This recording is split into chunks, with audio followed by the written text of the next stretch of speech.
Estamos con la doctora Sofía Guzmán Rodríguez. Ella es educadora certificada en diabetes por la Sociedad Argentina de Diabetes, porque queremos saber en primer lugar, doctora, ¿qué es la diabetes? Bueno, ¿cómo estás? Gracias por la invitación al programa.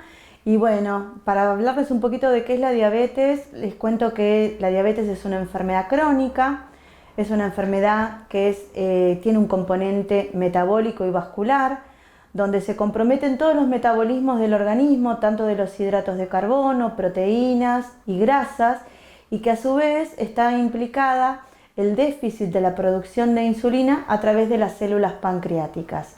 Esto puede ser que haya una disminución en la producción de insulina o que la insulina que está fabricando el páncreas no tenga la acción suficiente como para poder contrarrestar los niveles de glucemia que tenemos en sangre.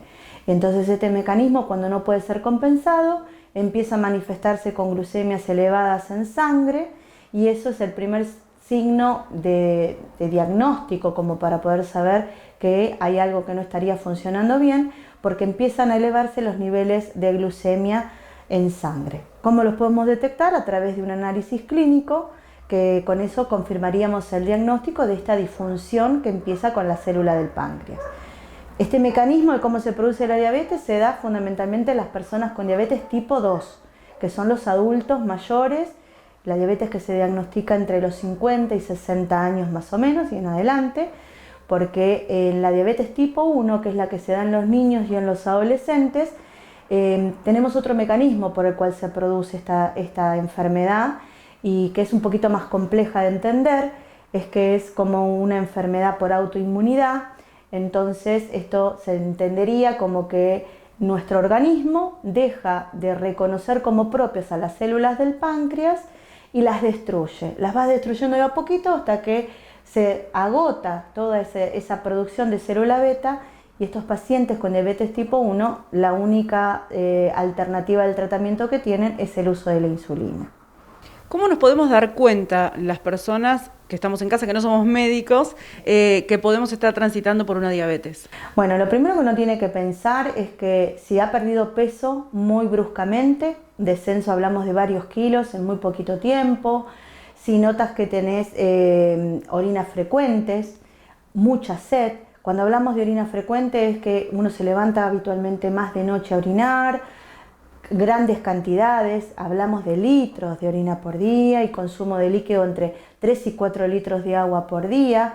El paciente come y nota que sigue adelgazando. Esos son los 3 síntomas principales, como que uno le tiene que hacer el clic y decir, bueno, puedo estar cursando con una diabetes o no, y sería el momento como para hacer una consulta, ¿no?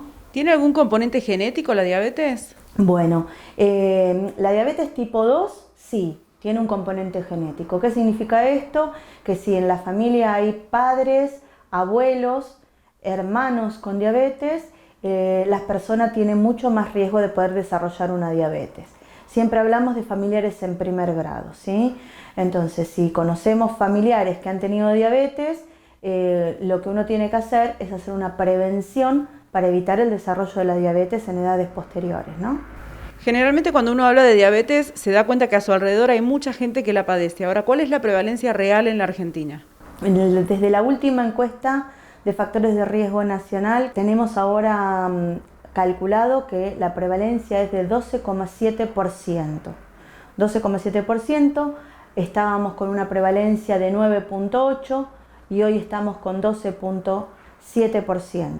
Esta prevalencia no solamente ha aumentado en la Argentina, sino que estos números también aumentan a nivel mundial. El número cada vez es más aterrador, o sea, está en un incremento de más del 50% de lo esperado para el año. Entonces los casos de diabetes en el mundo son cada vez más, ¿no? ¿Y con qué factores de riesgo se relaciona este crecimiento? Bueno, hoy por hoy lo que se sabe también es que en los niños que antes no era pensado que podían llegar a desarrollar una diabetes tipo 2, hoy los estamos pensando, porque todo esto tiene que ver mucho con la mala alimentación, el sedentarismo, el sobrepeso, la falta de tener una alimentación saludable, y por supuesto más los que tienen estos factores de riesgo asociados, ¿no? ¿Cómo tendríamos que hacer entonces para poder llevar adelante un control de esta enfermedad? Bien, para poder saber si uno tiene diabetes o no, lo primero que hay que hacer es un diagnóstico. El diagnóstico de diabetes lo confirmamos con una extracción de sangre, en un control anual, con una glucemia de ayuno, donde si tenemos 2 glucemias de ayuno por arriba de 126, ya tenemos que pensar que confirmamos el diagnóstico de diabetes. Si tenemos glucemias entre 100, 110, 115, son glucemias alteradas que debemos confirmar si es diabetes o no, y para ese caso se hace lo que se llama una prueba de tolerancia oral a la glucosa, donde nos permite hacer una medición de la glucemia en ayunas de 8 horas, tomamos un líquido glucosado y a las 2 horas volvemos a repetir este análisis, y con este resultado que nos da por arriba de 200 confirmamos el diagnóstico de diabetes, o bien con una sola glucemia mayor de 200 y que el paciente presente estos síntomas que hablábamos al principio. Con eso confirmamos el diagnóstico de diabetes. El que mencionaste, en el que hay que tomar un líquido glucosado, es el que te hacen cuando estás embarazada. Cuando estás embarazada, la curva que se hace en el embarazo, en la semana 24 y 32, para tratar de ver si hay diabetes gestacional o no. Otro tipo de diabetes que no habíamos mencionado. Otro tipo de diabetes que no habíamos mencionado, exactamente. Y también es importante entender que ante la presencia de signos y síntomas, y no tener esta certeza, y sabiendo que tenemos familiares que han tenido esta enfermedad, lo primero que uno tiene que hacer es hacer una consulta oportuna a su médico, ¿no? Una vez que nos hicimos el estudio que nos dio que realmente tenemos diabetes, ¿cuáles son los pilares básicos que se tienen en cuenta en cualquier tratamiento de diabetes? Lo primero que hablamos, y yo como educadora lo que trato de incentivar con nuestro equipo interdisciplinario, es la educación. La educación terapéutica en diabetes es el pilar fundamental para el tratamiento de esta patología, que es una patología crónica, que cansa, que es difícil la adherencia de los pacientes al tratamiento. Entonces nosotros, a través de la educación y haciéndole entender a las personas cuáles son los cuidados que tiene que tener, esto ayuda a que la enfermedad esté mejor, se eviten las complicaciones, y dentro de todo eso también a entender que tenemos que hacer lo que se llama el automonitoreo glucémico, que son las mediciones, el pinchacito en el dedo que hacemos, que es la medición de la glucemia capilar, para saber que vamos con nuestros controles al día, tomar adecuadamente la medicación, hacer actividad física en forma regular. Siempre hablamos de que no necesitamos meternos en un gimnasio ni nada, más en este contexto de pandemia. Hoy hemos tenido que cambiar un poco toda esta cabeza de la actividad física y empezar a hacer actividad física dentro de casa, tratar de incorporarla en forma rutinaria, hacerlo en forma progresiva, para que esto lo podamos hacer duradero en el tiempo, ¿no? Y por supuesto también tendremos que tratar de contar con una alimentación saludable, empezar a entender de que no existen dietas o alimentos específicos para personas con diabetes, sino que tenemos que volver a un plan de alimentación saludable, recuperar hábitos saludables que se fueron perdiendo con el día a día, con el ritmo de vida que vamos llevando, vamos perdiendo el orden en lo que tenemos que hacer, y eso te va descompaginando. Y obviamente esto tiene que estar soportado por un tratamiento farmacológico para que esto también, todo en conjunto, podamos entender que es importante para que la diabetes esté controlada y así evitar las complicaciones crónicas, ¿no?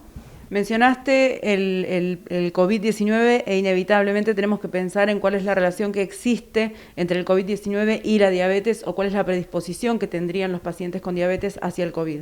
Los pacientes con diabetes son personas consideradas con un sistema inmune un poco más delicado que el resto de las personas, por eso están consideradas dentro del grupo de riesgo.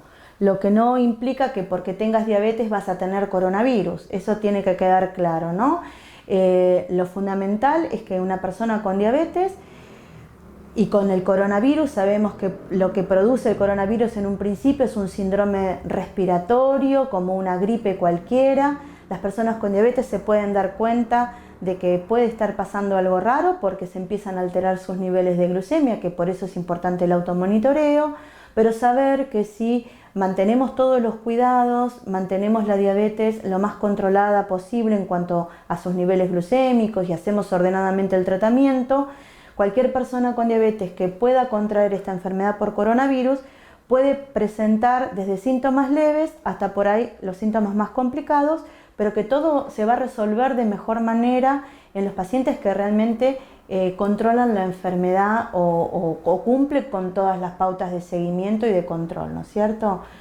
Para ir cerrando entonces y antes de despedirnos, decinos cuáles son las recomendaciones para los pacientes que están padeciendo en este momento diabetes y que tienen que seguir controlándose. Bien, si las personas con diabetes no han tenido COVID, lo más importante ahora es seguir manteniendo, por más que estemos escuchando que los números han bajado, que hemos mejorado en la fase en la que nos encontramos, las medidas de cuidado son fundamentales, el uso de tapaboca, el mantener el distanciamiento social, el no compartir el mate, algo que nosotros somos muy habituales de compartir el mate, es una fuente de contagio bastante significativa, el lavado de las manos, eso es sumamente importante también, y tratar de, en los adultos mayores, tratar de mantenerse un poco con el distanciamiento con los nietos, que a veces son por ahí los portadores del COVID sin tener enfermedad, pero los ponen en riesgo.